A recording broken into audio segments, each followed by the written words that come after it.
Mr. President, I come to the floor today to speak on the pending nomination of Mike Pompeo to be Secretary of State. As a member of the Foreign Relations Committee, I opposed that nomination in committee, and I will oppose it on the floor.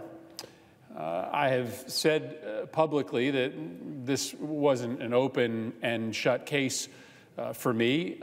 I frankly would submit that I probably voted for more of the president's nominees that come before the United States Senate than many of my Democratic colleagues. I do believe in a substantial amount of deference to the president and the choices that he makes to serve him in his administration. And there have been a number of applicants for cabinet posts that I have supported, even though I had grave misgivings about the policies that they were going to be articulating and that they were going to be carrying out. I also believe Director Pompeo when he talks about the morale crisis at the Department of State and his sincere desire to try to remedy that and address it. There is a morale crisis at the Department of State after Secretary Tillerson waged an assault on diplomats, trying to push out as many as he could for over a year, changing work requirements to make it harder for people to live in very difficult places around the world, continuing a hiring freeze well past the point at which it was justified. There are a lot of people serving this country here in Washington and abroad who need to be told that their work is valuable again. And I believe Mike Pompeo when he talks about the need to try to engage in that morale-building project. So I think there are check marks on the side of the ledger that would argue for Mike Pompeo's confirmation.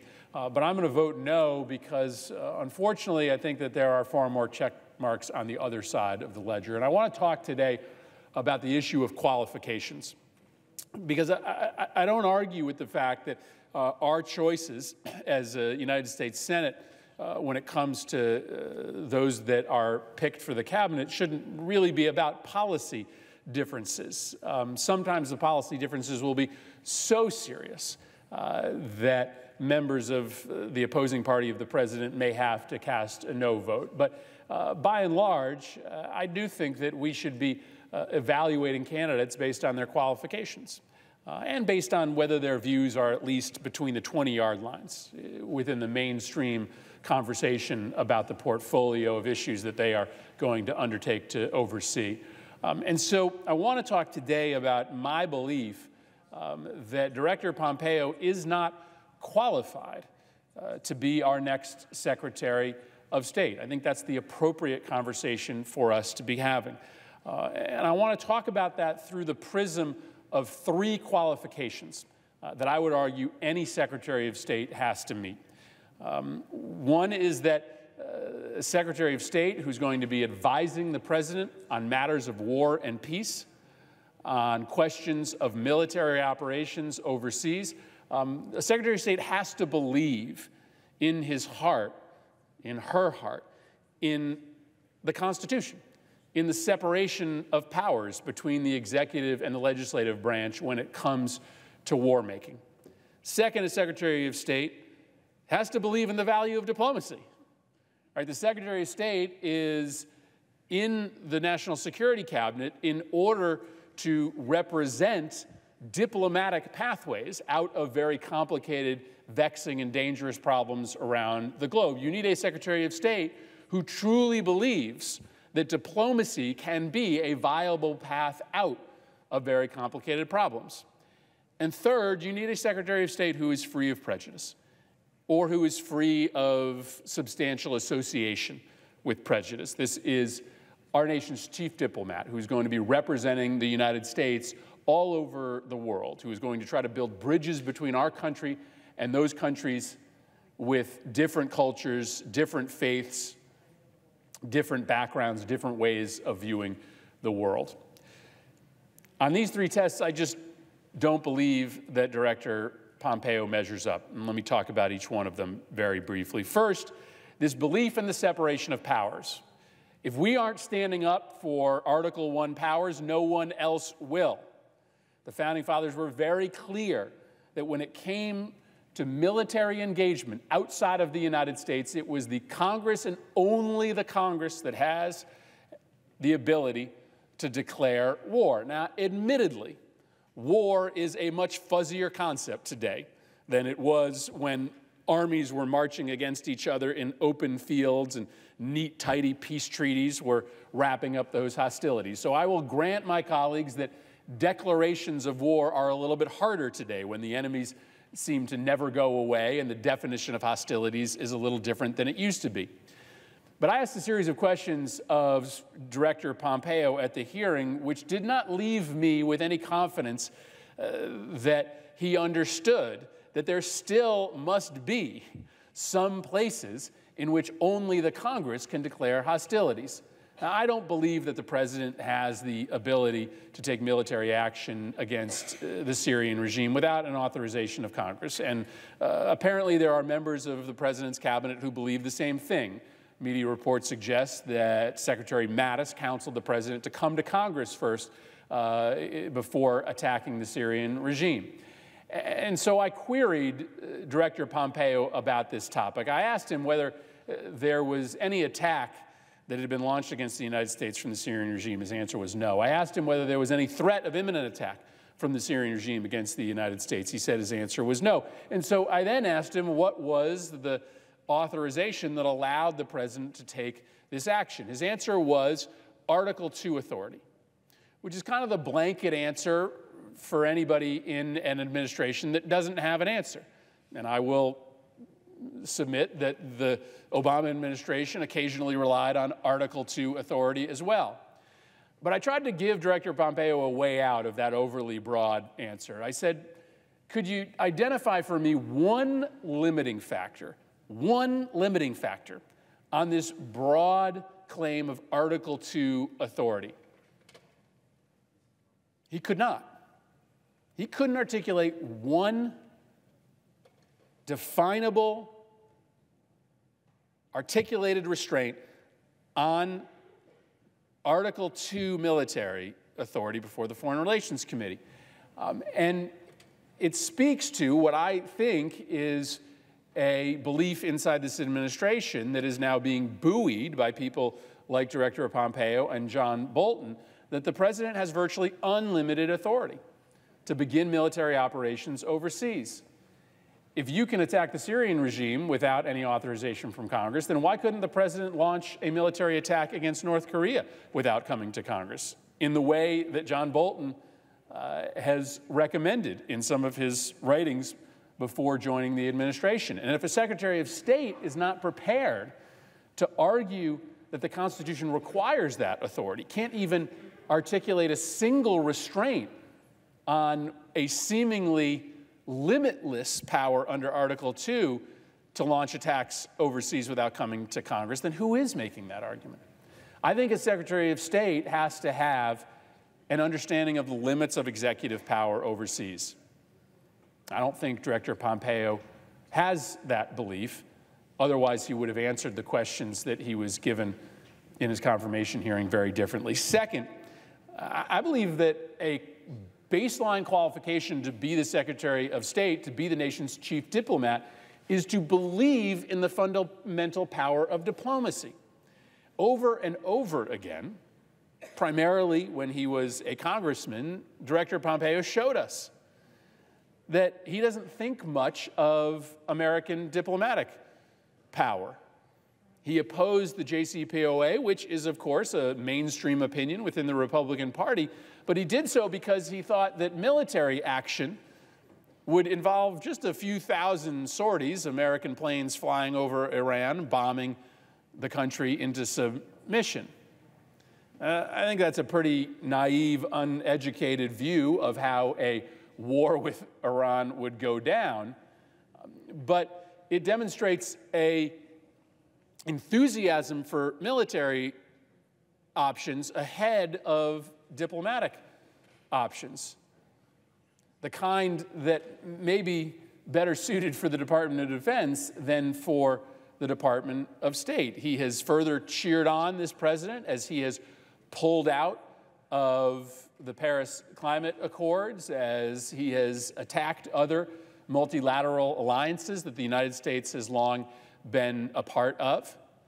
This is a candidate for Secretary of State who has a long history of critiquing and criticizing diplomatic paths to very complicated problems, to solve complicated problems around the world. I want a cheerleader for diplomacy at the Department of State. We've been missing that for the last year and a half with Secretary Tillerson. It doesn't seem that we're going to remedy that. I think a qualification to be Secretary of State is to be a cheerleader for diplomacy. That has not been the reputation or the record of Mike Pompeo. Lastly, I think you need to be free of prejudice or free of substantial association with prejudice. And the reason for this qualification is self-evident. This is the member of the administration who is going to be most often overseas, meeting with leaders that come from very different backgrounds, that believe different things than Americans do, that practice different religions than the majority of Americans do, that have different traditions than the majority of Americans do. And so you have to have a respect, right? You have to have a love for other people who come from different faiths and different traditions if you're going to take this job. And here may be the blackest mark on Director Pompeo's record, because there is a vast network all across this country that engages in a kind of Islamophobia, a hatred and bigotry towards the Muslim faith that is completely un-American, but is also deeply antithetical to American national security interests. Because if we really want to make this country safe, then we have to be building constant active bridges to Muslim communities here in the United States and to our Muslim partners around the world. Because when you trade in Islamophobia, a fear of Muslims, you are adding bulletin board material to terrorist recruiters who want to write a story about how America is at war with the East, how America is at war with the Islamic faith. For much of his congressional career, Mike Pompeo was deeply intertwined with this network of anti-Muslim organizations.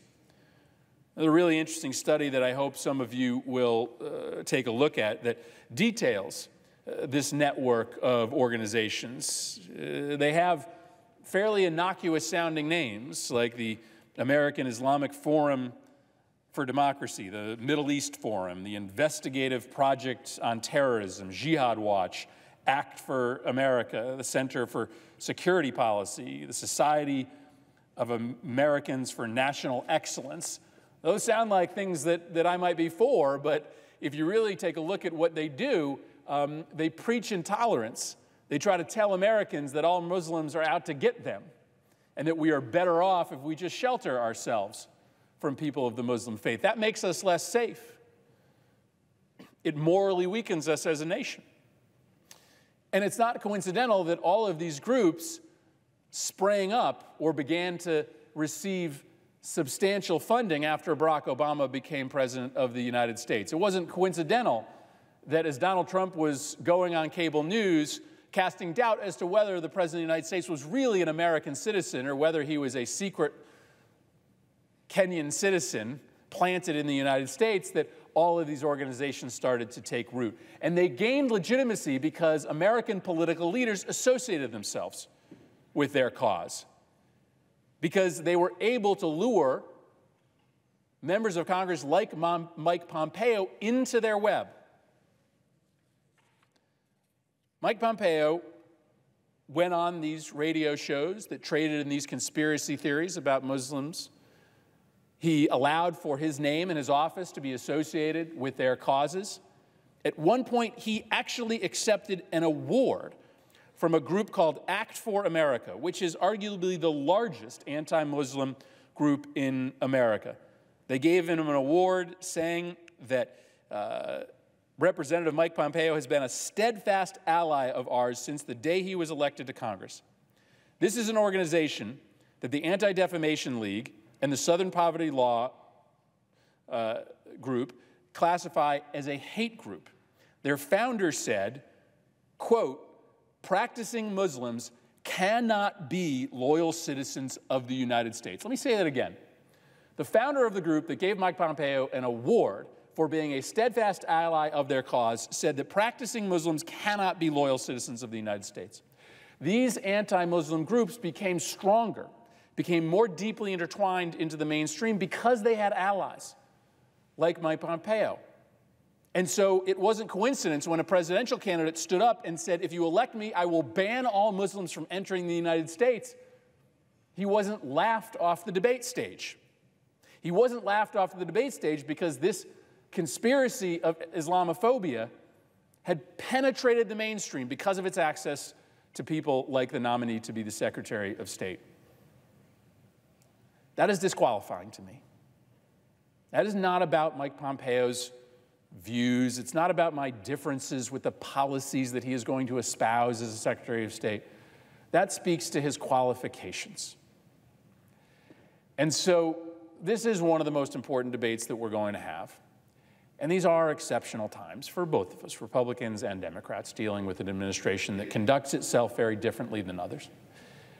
But when it comes down to it, I don't think that by casting a no vote, I'm violating the traditions of this body, which have, admittedly, given deference to the president in some of these choices for cabinet positions. I don't think that Mike Pompeo really understands the importance of the separation of powers between the Congress and the executive when it comes to war making. I don't think that this is a Secretary of State who is going to walk into the room when big decisions are being made on foreign policy and argue the diplomacy portfolio. And by virtue of his longstanding association with groups that argued values antithetical to a diverse America, arguing that Muslims have no place in this country, I don't think that he passes the test when it comes to a Secretary of State who doesn't have an association with prejudice that would disqualify him from being an effective advocate for us in parts of the world that practice faiths different than ours. So for those reasons, I'm going to be voting no on Mike Pompeo's nomination. Well, at the same time, as I said at the outset, I acknowledge that there are arguments for his nomination. And while at the same time, I will hope that my fears are unfounded. I will hope that he, if he gets confirmation, which it looks like he will from this body, is an advocate for diplomacy, that he understands the proper role of Congress, and that he represents all Americans when he serves us overseas. I certainly hope that to be the case. I hope that I am wrong about my reservations, but I will still cast a no vote when his nomination comes before the Congress. I yield the floor.